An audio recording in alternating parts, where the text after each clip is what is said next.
Alright so guys welcome back new blog video. So हमारे साथ friends आ चुके हैं बहुत नेक्स्ट टाइम पे बहुत समय से कह रहे थे हमसे वीडियो बनाएंगे। ये भाई बोल रहा मेरे साथ वीडियो बना, ये बोल रहा मेरे साथ वीडियो बना, तो मैं सबके साथ वीडियो बनाने वाले हैं। सो देख सकते हैं यहाँ से बहुत सारे दोस्त आ चुके हैं। ये बोले स्केटिंग वीडियो बनाएंगे, पर अभी यहाँ बारिश बहुत गिर रही है, पता नहीं बारिश कैसे हो रही है, क्या पता रीजन क्या है। अभी चल रहा है, अभी कौन सी सीजन चल रही है, चल रही है अभी बारिश गिर रही है, कुछ कन्फ्यूजन पूरी तरह से। तो मैं मुद्दा कहना चाहूँगा कि मेरे कैमरे के सामने चाले मत पाड़ो तुम लोग। सो कोई बात नहीं, सो स्केटिंग की वीडियो बनाएंगे, कब बनाएंगे, अभी बारिश थोड़ा बंद होगी, उसके बाद अच्छा रास्ता क्लियर होगा, सूखा हुआ सड़क हाईवे, अभी स्केटिंग करेंगे, वहाँ तक हम नहीं करने वाले।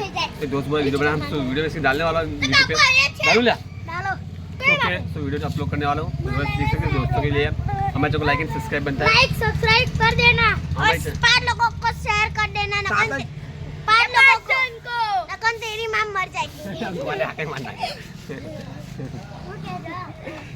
ये साला ये क्या है सीखे साला इसकी अब इंस्टाग्राम पे लाइक फॉलो ना कर, इसकी मां मर जाएगी। इंस्टाग्राम पर जो सीखे। सो चल के देखते हैं वीडियो, चला के शेयर करें।